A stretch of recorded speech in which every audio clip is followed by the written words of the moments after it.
선한 목자, 우리 많이 선한 목자라는 말을 많이 듣고 있습니다. 말을 많이 하고 있습니다. 길거리 가면은 보면 교회, 좀 큰 교회 같은 데는 예수님이 이제 목자가 되셔가지고 양들을 인도하는 그런 그림들 이렇게 그려놓고 이런 데들도 있습니다. 그래서 어떤 교회는 이름도 선한 목자 교회 이렇게 지은 교회들도 있습니다. 선한 목자란 말은 우리 문화에서는 어떻게 보면은 그렇게 자연스럽진 않는데, 특별히 구약시대 때 그 양을 치던 그런 목동문화에서는 굉장히 자연스럽습니다. 우리나라에서는 그 양을 이렇게 엄청나게 많이 이렇게 키우고 하는 데는 별로 없잖아요. 그죠? 그런데 저기 유목민들, 양을 치고 옮겨 다니면서 이렇게 하는 그런 문화권에서는 이게 너무 선한 목자라고 하는 개념이 너무너무 자연스럽다는 거예요. 제가 몽골에 선교차 몇 번 왔다 갔다 했는데, 거기는 이제 유목민들이 보이잖아요. 그러면 들판에 유목민들이 양을 치고 말 타고 다니면서 아이들도 말을 그냥 얼마나 잘 타는지, 그냥 뭐 진짜 기고 나는 실력으로 이렇게 타면서 양을 치는 걸 제가 보았습니다. 이스라엘은 이때 당시 유목민들 사이였기 때문에 예수님께서 이스라엘의 육신을 가지고 오셔가지고 알아듣지 못하는 사람들에게 자신이 선한 목자인 것을 이렇게 비유를 들어서 오늘 이야기를 하고 있는 거예요. 이스라엘 백성들이 예수님이 선한 목자라는 것을, 메시아라는 사실을 갖다가 아무리 이야기를 해도 제대로 알아듣지를 못하는 거예요. 그래서 목자와 양, 일상생활에서 우리가 흔히 접할 수 있는 것을 가지고 비유를 통해서 쉽게, 알아듣기 쉽게 말씀을 하고 있는 것이죠.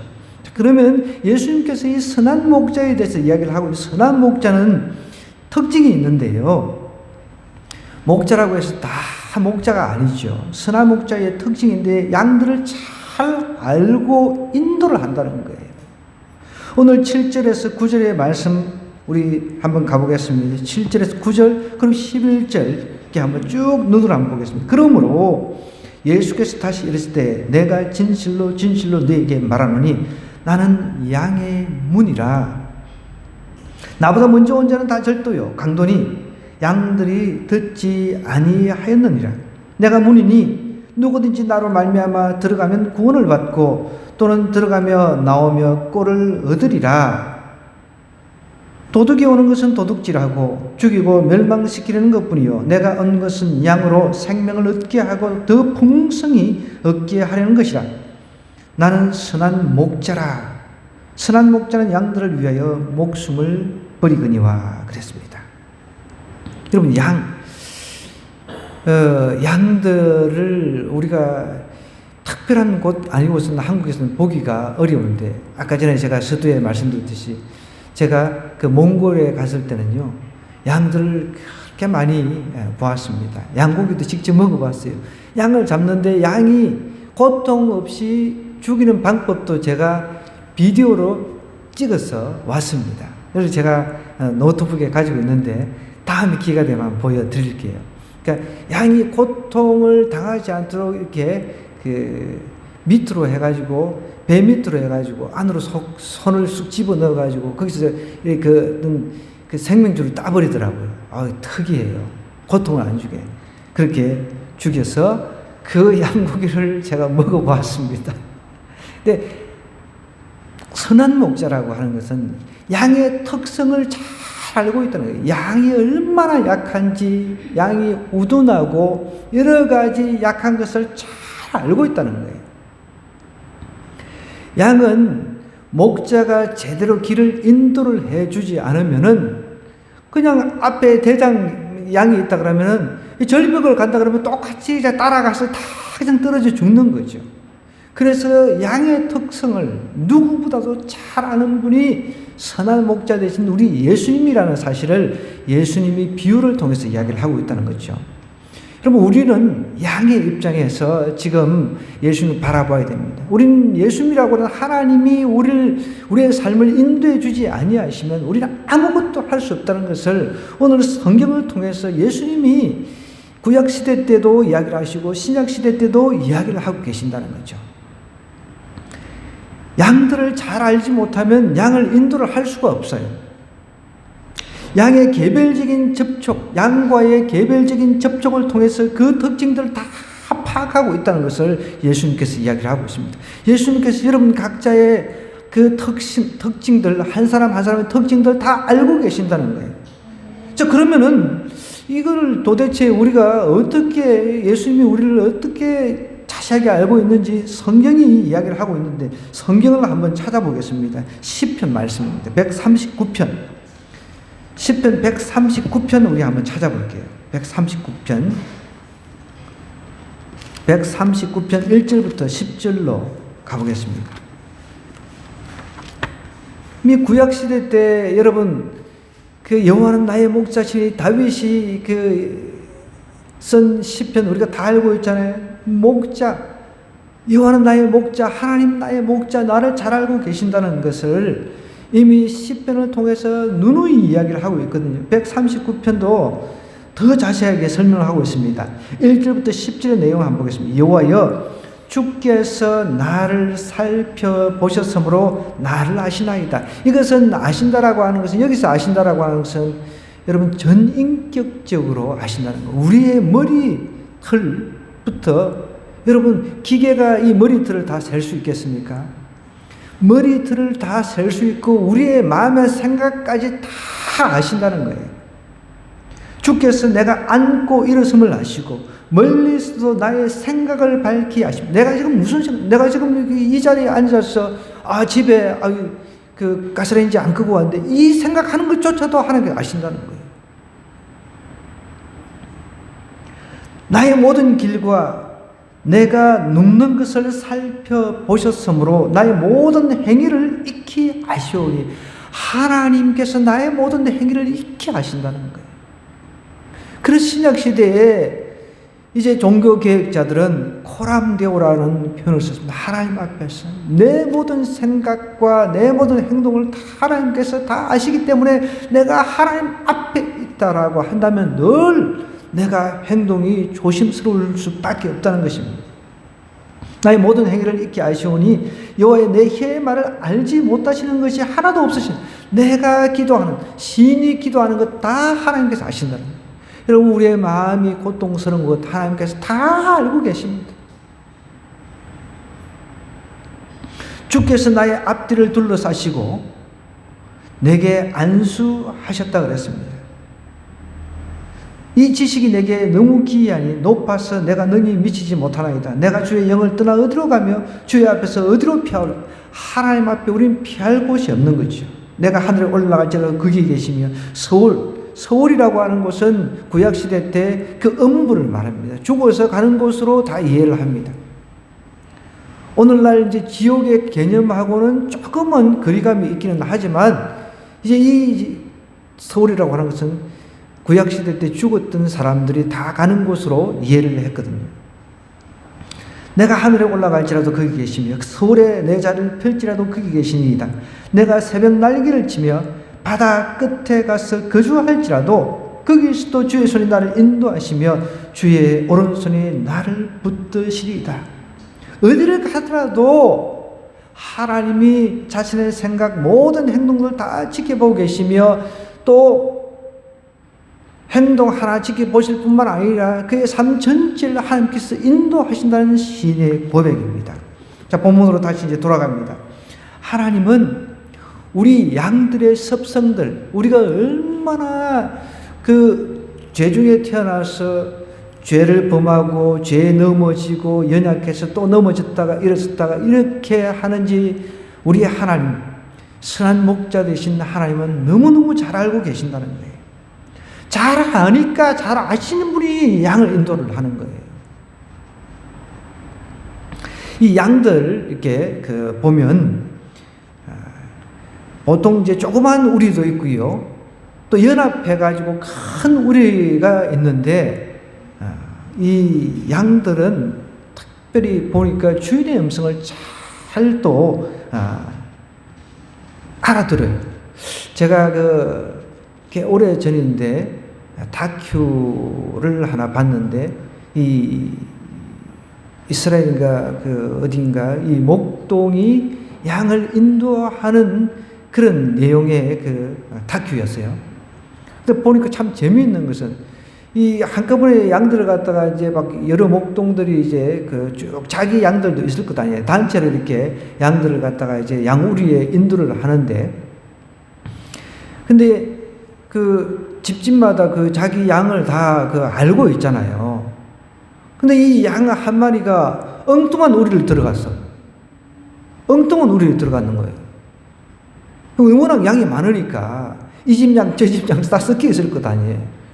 그런데 그 주인 목자가 호각을 부르니까 소리를 이렇게 좀 내니까 내려면 거기서 다시 나오대요. 신기하더라고. 그래가지고 주인이 그냥 한 대 때리더라고. 엉뚱한 데 갔다고. 그거 보면 참 신기해요. 그러니까 못 알아듣는 것 같지만은 다 알아듣는다는 거예요. 여러분, 하나님께서 우리를 다 알고 계시기 때문에 우리가 부르면은 진짜 우리가 하나님의 양이라고 한다면 다 응답하게 되어 있다는 거예요. 그러면 여러분, 우리가 적용할 수 있어요. 우리가 지금 가족들 구원을 놓고 기도하고 있잖아요. 말을 안 듣고 쏙썩이고 매일 부으라 마시라 그러고 엉뚱한 길로 가고 그러잖아. 교회 나왔다가 안 나왔다가 좀 우울하면은 그냥 술 마시고 바다로 이렇게 가고 그렇지만, 하나님께서 만약에 택한 백성이라고 한다면 언젠가 하나님께서 부르실 때 돌아오신다는 겁니다. 우리 가족들 중에 우리가 통회하면서 가슴 아파하면서 애통해하면서 가족들 구원 놓고 기도하고 있잖아요. 저도 마찬가지입니다. 수십 년을 지금 기도하고 있습니다. 어떤 때는 너무 답답하기도 합니다. 그런데 분명한 것은 하나님께서 택하신 양이라고 한다면 반드시 때가 되면 엉뚱한 데 갔어요. 엉뚱하게 갔어도 부르면 목자 되신 하나님께서, 우리 하나님께서 부르시면 다시 돌아온다는 것이죠. 한 대 맞더라도 돌아온다는 것이죠. 우리 하나님은 우리 이 양의 특성을 너무너무 잘 알고 계신다는 겁니다. 그렇기 때문에 잘 아시는 분이 인도를 해야지, 잘 알지 못하는 사람이, 잘 알지 못하는 분이 양을 어떻게 인도를 하겠습니까? 그러니까 예수님께서 이런 이야기를 하신 이유는, 예수님께서 오셨을 때, 메시아로 오셨을 때 아주 이상한 목자들이 너무너무 많았단 말이에요.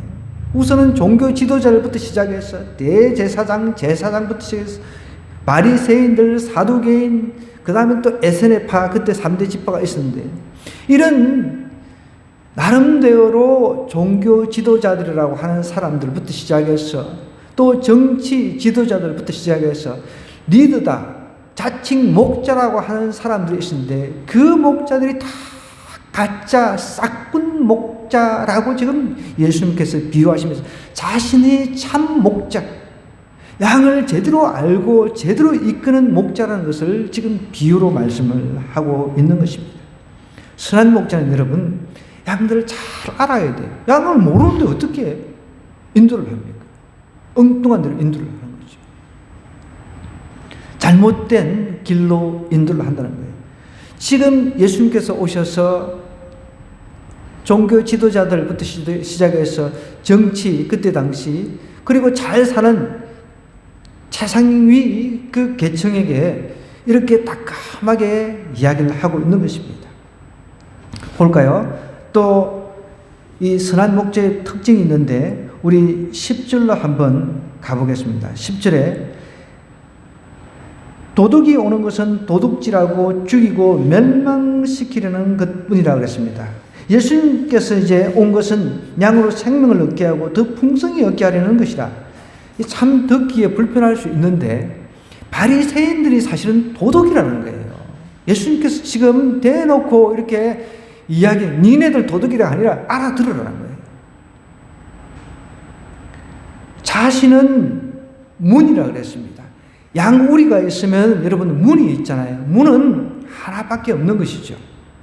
그래서 예수님이 유일한 문이다. 예수님을 통하지 않고서는 또 구원을 받지 못한다고 하면서 도둑이 오는 것은 도둑질하고 죽이고 멸망시키는 것뿐이라 하면서 바리새인들이 싹군 목사, 싹군 목자, 어떻게 보면 싹군 지도자라는 것을 이야기를 하면서 당신네들은 지금 양들을 잘못된 길로 이끌면서 오히려 죽이려고 한다. 그렇게 지금 이야기를 하고 있는 것이죠. 예수님만이 양의 문, 유일한 길이라는 거예요. 성경에는 다른 길이 없다고 그랬습니다. 오직 예수 그리스도를 통해서만 하나님께로 갈 수 있다는 것을 이야기를 하고 있거든요. 똑같은 맥락인 거죠. 그래서 예수님께서는 이 땅에 오셔가지고 이 양들을 갖다가 잘 인도하려고 생명을 얻게 하려고 더 풍성하게 얻게 하려고 예수님께서 이 땅에 오셨다는 것입니다. 여러분 여기서 말하는 생명 10장 여기 그 10장 10절에서 이야기하고 있는 생명이라고 하는 것은 여러분 두 가지 의미가 있습니다. 그냥 일반적인 생명이 있어요. 우리가 이 헬라의 뜻은 일반적인 생명의 뜻이 있는데 비오사라고 하는 그냥 잊어버리시고요. 그냥 일반적인 생명 우리 주위에 뭐 예수님 안 믿는 사람들도 생명이 있으니까 움직이잖아요. 돌아다니잖아요. 그죠? 먹고 자고 이렇게 합니다. 그런데 이런 생명 말고 또 하나의 생명인데 여기서 말하는 이 생명은요 조회라고 하는 영적인 생명을 말합니다. 그래서 우리가 예수 그리스도를 믿지 않고 살아가는 사람들을 보면 살아있으나 죽었다는 것입니다. 영적인 측면에서 보면 죽은 거죠. 영적인 측면에서 바라보면 죽은 거죠. 그 여기서 말하는 생명을 얻게 한다는 것은 영적인 생명, 영원한 생명을 말합니다. 예수님께서 오신 것은 이렇게 약한 양들, 갈피를 못 잡고 방하고 왔다 갔다 하는 그 양들을 한 사람 한 사람 불러가지고 그 사람에게 진짜 생명, 하나님만이 주실 수 있는 영생을 주시기를 원한다는 거예요. 그 생명을 얻게 하고 이제 그것뿐만 아니라 더 풍성한 삶을 살기를 원한다는 거예요. 예나 지금이나 여러분 잘 사는 사람들, 못 사는 사람 나눠져 있죠. 예나 지금이나 똑같습니다. 예수님이 이 당시에 오셔가지고 오히려 가난하고 힘없고 약한 자들 편에 서가지고 그들에게 영원한 생명을 주기를 원했다는 것이요. 잘 먹고 잘 사는 사람들은 그런 게 필요 없죠. 어떤 면에서는. 물론 잘 먹고 잘 사는 사람이라고 해가지고 영생이 필요 없다는 것은 아니죠. 근데 그런 사람들은 그 잘 먹고 잘 사는 그 자체가 우상이 돼가지고 하나님의 말씀을 이렇게 안 듣잖아요. 아무리 이야기를 해도 오히려 잡아 죽이려고 애를 쓰고 그랬다는 것입니다.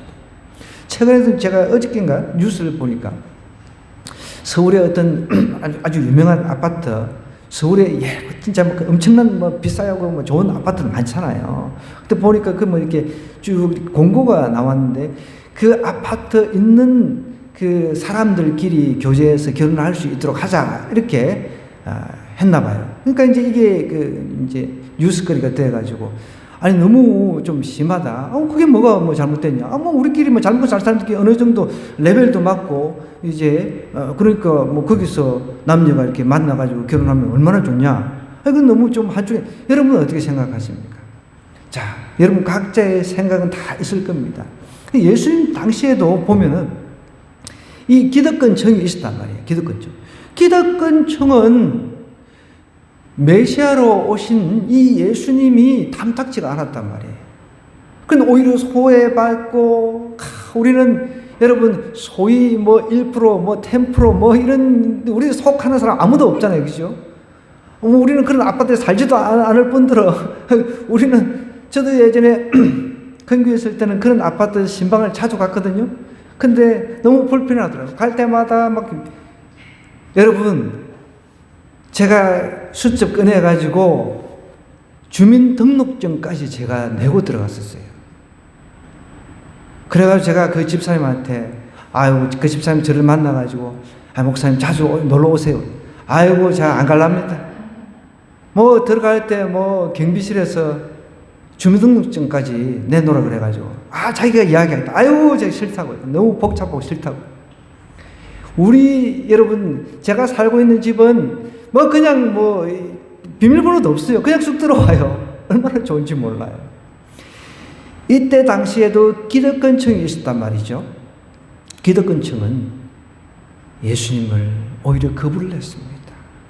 여러분, 가난하고 힘들게 사는 것이 꼭 좋은 건 아니죠.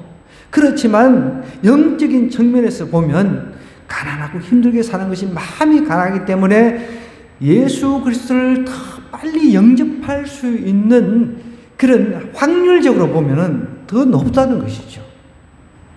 지금 예수님께서는 다 동일하세요.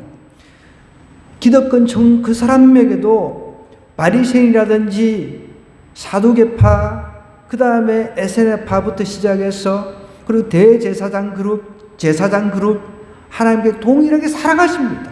사랑하셨기 때문에 동일하게 이야기를 하셨지만 그들은 오히려 거부를 했단 말이에요. 그런데 장기부터 시작해서 가난한 사람, 억울한 사람, 정말 경제적으로 힘든 사람, 이런 분들은 마음이 지금 약해져 있잖아요. 예수님께서 이야기를 하니까 예수님 주위에 몰렸습니다. 물론 이분들도 예수님 만나면 내가 정말 이 빚더미에서 해방될 수 있겠구나, 경제적 문제 해결될 수 있겠구나, 떡 문제, 먹고 사는 문제 해결될 수 이런 생각을 했었죠. 그런데 예수님께서 우리에게 주시려고 하는 이 생명이라고 하는 것하고 더 풍성하게 하려고 하는 것은 영적인 측면에서 우리가 바라봐야 된다는 것이죠. 이 생명은 예수 그리스도를 통해 얻게 되는 완전한 생명을 말하는 겁니다.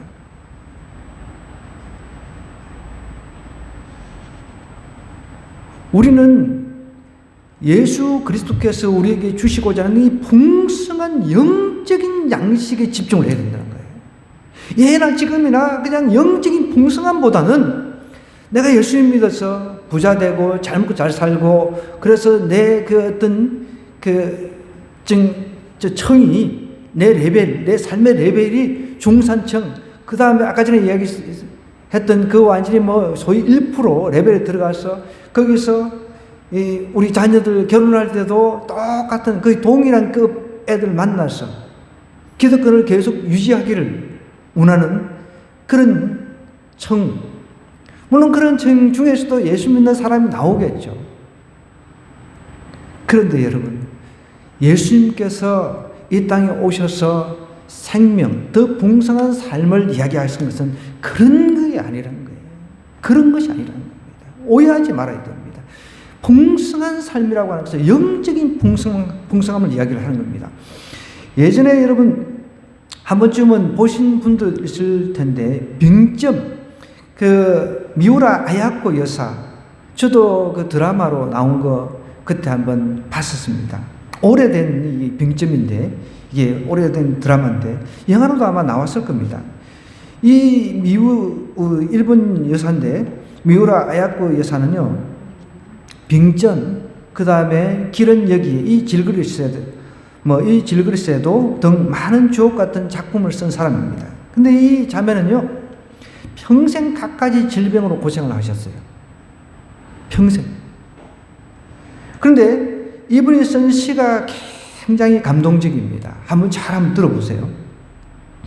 병들지 않고서는 드리지 못할 기도가 따로 있습니다. 병들지 않고서는 드리지 못할 기도가 따로 있다는 거예요. 병이 들었을 때, 건강했을 때 우리는 기도가 틀려진다는 것을 이야기를 하고 있는 거죠. 또 병들지 않고서는 믿을 수 없는 기적이 따로 있습니다. 병들지 않고서는 믿을 수 없는 기적이 따로 있다는 겁니다. 병이들을 가지고 내가 이 병에서 노인받기를 원하는 그런 간절함이 있잖아요. 하나님의 기적, 그런 게 있습니다. 또 병들지 않고서는 들을 수 없는 말씀이 따로 있습니다. 병들지 않고서는 들을 수 없는 말씀이 따로 있다는 거예요. 병이 들었기 때문에 하나님의 말씀이 더 잘 들린다는 그런 고백일 수 있는 거죠. 신의 고백일 수 있는 거죠. 또 병들지 않고서는 가까이 갈 수 없는 성소가 따로 있습니다. 이런 고백을 했습니다. 병이 들어서 더 하나님 앞에 더 가까이 나아갈 수 있다는 거예요. 이게 영적인 풍성함 아닙니까? 또 병들지 않고서는 우리를 볼 수 없는 얼굴이 따로 있습니다. 이렇게 시인이 고백을 했어요. 병들지 않고서는 우리를 볼 수 없는 얼굴이 따로 있다는 거예요.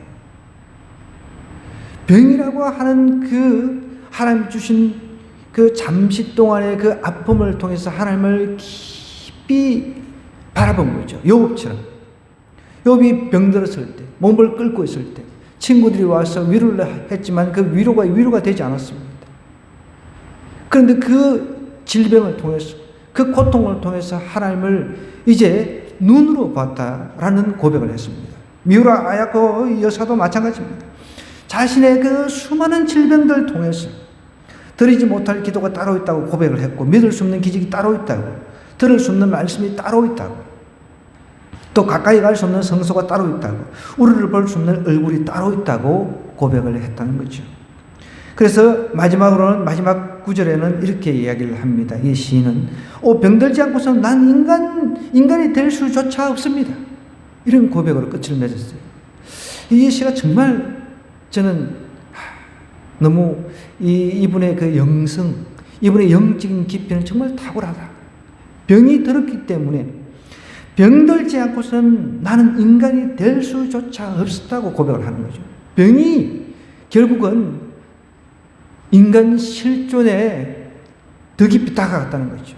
병을 통해서 하나님을 더 깊이 만난 사람의 고백인 것이죠. 예수님께서 양들에게 생명을 얻게 하고 더 풍성하게 하기 위해서 오셨다라고 하는 것은 이렇게 영적인 풍성함을 우리에게 주기를 원하신다는 거예요.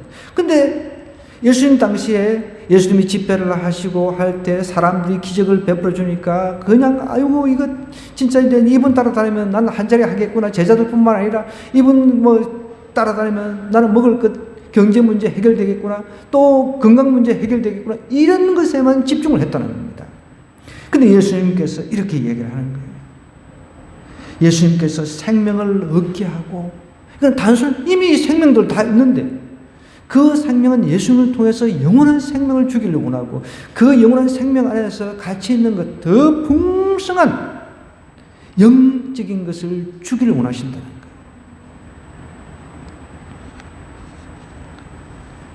선한 목자는요, 양들을 잘 알고 인도한다고 그랬습니다.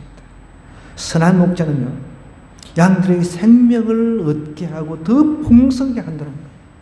그럼 풍성한 생명을 우리가 누려야 됩니다. 어렵고 힘들어도요, 이걸 통해서 우리는 누릴 수가 있는 겁니다. 세상 사람으로부터 우리는 자꾸만 그 누리지 못하는 것을 바라보면서 우리를 볼 때가 있는데, 여러분, 아까 이야기했듯이 저는요, 아파트 그야말로 딱 100평에서 한 집 부족한 그런 곳에도 완전히 그 궁전 같은 곳에도 제가 신방을 다녀보았습니다. 아까 이야기했듯이요, 어떤 면에서는 불편한 거예요. 여러분, 대통령 이야기를 했잖아요. 예전에 대통령이 자기 부인하고 그 노태우 대통령 시절에 데이트하려고 밖으로 잠깐 나갔는데 경운이 따라붙어가지고 포기를 해버렸어요. 그래도 여러분, 대통령 부인 되고 싶죠? 그럼 깨십시오. 그 영적인 풍성이 없잖아요. 그죠? 우리는 누가 가져갈 것도 없어. 집에 들어와도 가져갈 게 없어요. 금딱지가 있는 것도 아니고 없어. 다야 반지도 있는 것도 없어요. 하나님께서 우리에게 주시고자 하는 것은 영적인 풍성함, 그것을 백성들이 받아 누리기를 원하신다는 거예요. 그것은 여러분, 가난해도 괜찮습니다. 부자여도 괜찮습니다. 부할 때도 괜찮습니다. 그러니까 이 빈부를 초월해버리는 거죠. 있고 없음의 그 문제가 아니라, 내가 부할 때는 부한 대로 하나님을 높이고, 가난할 때는 가난한 대로 하나님을 높일 수가 있는 이 초월의 관계가 왔다 갔다 해버리는 거죠. 하나님은 이것을 원하시는 거죠. 모든 것은 여러분 하나님께서 허락하셨기 때문에 여러분 부자들도 그 부를 누리는 겁니다. 그죠? 여러분들도 앞으로 부자가 될 수 있어요. 그런데 단순히 물질적인 부자만 가지고는 그런 부자라고 할 수 없는 것이죠. 그런데 영적인 풍성함을 통해서 영적인 부자가 되기를 원하신다는 거예요. 영적인 부자가 되면 가난해도 괜찮습니다. 아파도 괜찮습니다. 그것이 가난한 상태에서 더 하나님을 높일 수가 있고 또 아픈 상태에서 더 하나님을 높일 수가 있다는 것이죠. 그것이 예수님께서 오늘 우리에게 하시고자 하는 말씀인 것입니다. 자, 이제 마지막으로 선한 목자의 특징이 있는데 선한 목자는 양들을 위해서 생명을 버린다 그랬습니다. 11절부터 한번 보겠습니다. 자, 11절부터 보면 나는 선한 목자라 선한 목자는 양들을 위하여 목숨을 버린다는 거예요. 이게 선한 목자하고 싹군 목자하고 틀리다는 거예요. 자, 구약 시대 때 보통 예수님 당시 말합니다. 이제 예수님 신약 시대 이제 오셨으니까 그 전에 이제 구약 시대 때 양들을 치는 이제 목자들이 있잖아요. 그 양들을 이렇게 치다 보면은 일이라든지 그때 당시 사자, 뭐 호랑이 이런 건 지금은 뭐 동물원에 가야 뭐 구경하는. 제가 어릴 때만 해도 여러분 소목이거든요. 저는 이제 양치기는 아니지만 소치기 소년이었어요. 소치기 소년, 소치기 소년일 때 막 산 같은 데 가면은 호랑이가 나온다는 소리를 들었어요. 그래가지고 겁이 나가 밤에 이제 밤늦게 올 때는 소 옆에 딱 붙어가지고 겁이 나가지고 그 다리가 하나가 있는데 꼭 보면은 이제 사람들이 막 지어내. 지금처럼 화날 때는 뭐 그런 게 없어요. 이럴 때는 이제 무섭잖아요. 그럼 사람들이 막 저기 가면 도끼불이 나온다 막 이런 소리를 하니까 겁이 나가지고 소한테 딱 붙어가지고 제가 눈을 감고 다녔어요. 눈을 감고 소한테 붙어가지고 거기에 다리 밑에 꼭 도끼불이 있는 것 같아. 느낌이 들어가지고. 그러니까 저기 산에 가면 호랑이 산다는 이야기를 들었거든요. 지금은 이제 동물원 안 가고서는 뭐 호랑이 구경도 못하니까, 사자 구경도 못하니까, 이때 당시 예수님께서 비유로 말씀하실 때 당시 사자, 호랑이, 이리떼 이런 것들이 양을 잡아 먹으려고 왔기 때문에 다윗이 어떤 고백을 합니까? 자기가 사자를 갖다가 그냥 쳐가지고 그냥 사자 입에서 그 양을 갖다가 끄집어냈다 그랬잖아요. 진짜 목자는 내가 죽을지언정 내 양을 지킨다는 겁니다. 실질적으로 그러다가 이리떼한테 죽기도 했대요. 사자라든지 이런 함부로 사자하고 붙을 수 없잖아요. 그죠? 함부로 사자하고 붙어가지고 싸워가지고 이길 수는 없습니다. 실질적으로 죽은 경우도 많다고 그럽니다. 그러니까 그런 것을 이제 다 알고 있으니까 예수님께 이 비유를 통해서 이야기를 하는 거예요.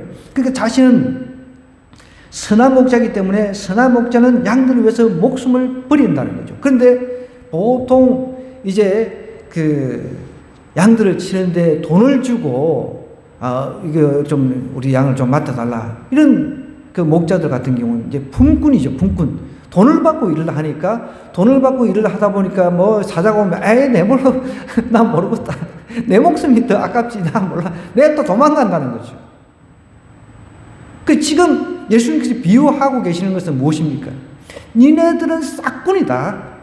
니네들이 양들을 인도하는 것 같은데 율법 잘못된 율법 그 조항을 갖다가 더 만들어 가지고 백성들을 갖다가 잘못된 길로 이끌어가고 있는 싹군이다. 나는 진짜 양들, 택한 양들을 위해서 나는 목숨을 버릴 줄 아는 그런 사람이다. 희생하는 사람이다. 그렇게 이야기를 하고 있는 거예요. 여러분, 진짜 선한 목자는 양들을 위해서 생명을 바치는 자입니다. 자, 그러면은 우리 주님이 선한 목자인데 우리 각자의 그 위치에서 한번 적용을 좀 해봤으면 좋겠어요. 가정에서 내가 목자입니다. 목자. 가정을 이끄는 목자란 말이에요. 내가 가정을 위해서 내가 목숨을 바칠 수 있죠. 자, 그러면 이제 또 확대해서 내 직장으로 한번 가보겠습니다. 내 직장을 위해서 목숨을 바칠 수 있어요? 그렇게 또 이야기를 하면 약간 조금 내가 주저주저하죠. 내 직장을 위해서. 여러분, 내가 직장을 위해서 내가 목숨을 바칠 수 있어야 되는 겁니다. 그게 목자라는 겁니다. 내가 소속한 공동체에서 목숨을 바칠 수 있어야 되는 거예요. 내가 소속된 교회에서 내가 목숨을 바칠 수 있어야 그게 진짜 선한 목자가 될 수 있다는 것이죠. 우리 주님이 우리에게 말씀하시고자 하는 게 바로 그겁니다. 이 돈 받고 일하는 사람들은 돈을 위해서 일을 하는 사람이잖아요. 직장에서도 내가 돈을 받으니까 여러분, 돈을 안 받는 사람하고 돈 받는 사람의 차이가 뭔지 아세요? 저도 그거를 똑똑히 봤는데, 제가 진주 아파트 살 때요, 그 해병대 출신들은 보면 자기 해병대 나왔다 꼭 해병대 옷 입고 막 호흡 킥킥 불고 뭐 이렇게 뭐 자원봉사 하잖아요. 그죠? 근데 야, 나 속으로 너무 대단하다, 훌륭하다, 막. 저 사람들이 뭐 자발적으로 나오고 사는 겁니다. 근데 그 사람들이 어떤 때는 안 나와. 어떤 때는 있고, 어떤 때는 안 나오고, 뭐 어떤 때는 빠지고, 뭐 하고 싶은 건 하고. 자원봉사자와 돈을 받고 일하는 사람하고 그 차이인 거예요. 돈을 받고 일하는데 뭐 하루 빠지고 둘이 빠지고 뭐 이틀 빠지고 그러면 어떻게 잘리는 거죠. 여러분, 근데 우리는 하나님 앞에 일꾼들은 돈을 받고 일을 하지 않지만 돈 받고 일하는 사람들보다 더 하나님 앞에 충성해야 된다는 거죠. 생명을 들여서 하나님 앞에 충성을 해야 돼요. 그게 우리가 작은 목자로서 각자의 그 삶 속에서 내가 그리스도를 드러낼 수 있는 길입니다. 내가 맡은 일을 갖다가 나는 뭐 이 돈을 갖다가 이만큼 받은 게 요것만 해야지가 아니라 돈을 떠나서 하나님께서 나에게 맡겨주신 일터, 직장이라 생각하고 내가 이 일터에서 내 목숨을 바치겠다는 그런 마음으로 하는 사람한테는 하나님께서 그 사람을 계속해서 높여주시고 다른 걸 맡겨주신다는 거죠. 제가 9.11 당시 그때 신학생이었는데 미국 그 쌍둥이 빌딩 비행기 폭파로 넘어졌잖아요. 무너졌잖아요. 그때 제가 어떤 그 기사를 보고 감동을 받았냐면 자기가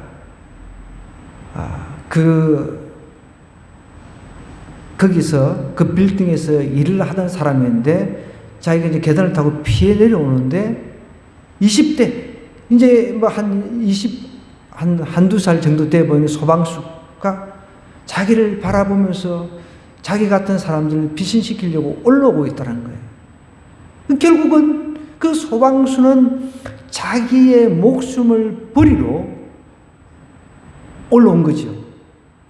그 자기는 살로 내려가 이제 살기 위해서 나가는데 결국은 이제 무너져서 그 소방수가 다 죽었죠. 어떤 사람은 이렇게 자기의 목숨을 내던지기 위해서 불 쏘고 들어가는 사람이 있다는 겁니다. 예수님은 오늘 싹구는 목자가 아니라고 하면서 양도 제 양이 아니다. 이리가 오는 것을 보면 양을 부리고 달아난다 그랬죠. 이리가 양을 물어가고 또 해친다고 하면 달아나는 것은 싹군, 돈 받고 일하는 사람이라는 거죠. 그러면서 예수님의 선한 목자라고 하면서 뭐라고 이야기합니까? 자신은 양을 위해서 목숨을 버린다는 거예요. 이 목숨을 버린다라고 하는 것은 여러분 스스로 하나님께서 목숨을 내놓는 것입니다. 자발적으로 내놓는 것을 말하는 겁니다. 인간이 하나님의 목숨을 뺏을 수 없습니다. 여러분, 인간이 하나님의 목숨을 어떻게 뺏을 수 있습니까? 예수님 스스로가 목숨을 내놓았다는 것이죠.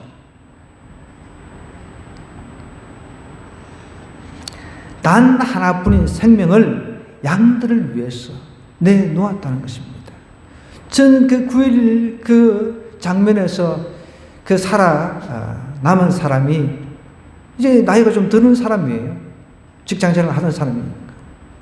자기 같은 사람을 살리기 위해서 그 올라오는 20대 소방수의 눈초리가 굉장히 인상적이다. 아니, 지금 죽을 길이란 말이에요. 죽을 길을 알고도 들어오는 거예요. 여러분, 선한 목자는 이런 목자가 선한 목자입니다. 모든 부분에, 모든 분야에서, 내가 있는 모든 부분에서 나는 선한 목자 역할을 해야 된다는 거죠. 목숨 하나밖에 없습니다. 그런데 그 목숨을 양들을 위해서 예수님은 양들을 구원하기 위해서 스스로 내던졌다는 것입니다. 버렸다는 것입니다. 정리를 좀 하겠습니다.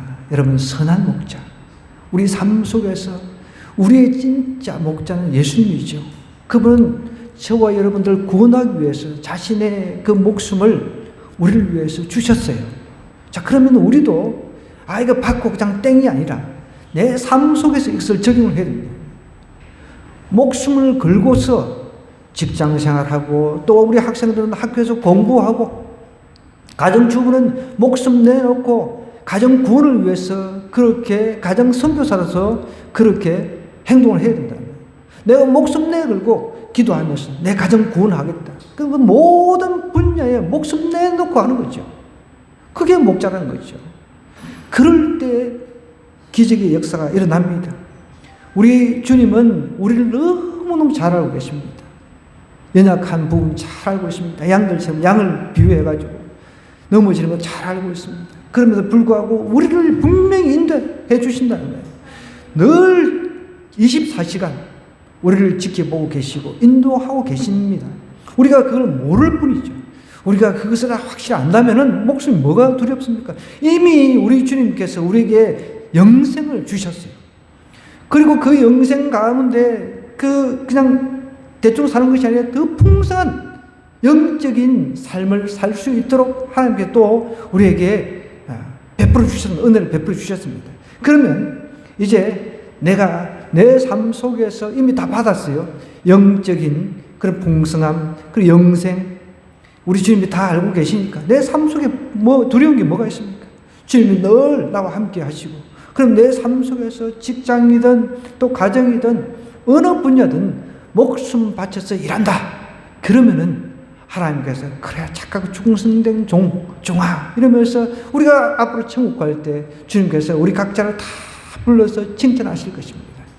이런 칭찬받는 한 주의 삶을 살기를 주님으로 간절히 부탁드립니다.